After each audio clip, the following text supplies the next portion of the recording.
І так, результат на 27 марта. Що ми поймали? А поймали ми почти відьорочко.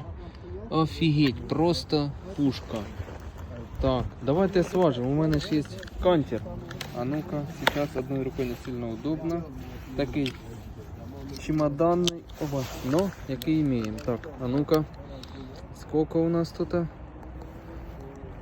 Поднимаем. А, блин, сейчас чуть-чуть не в ту сторону снимаю. Или, не, или все правильно, я не пойму.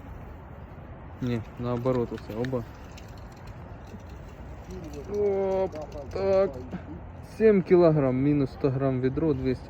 Грубо говоря, 7 килограмм топчик. Добавте лайкос ще.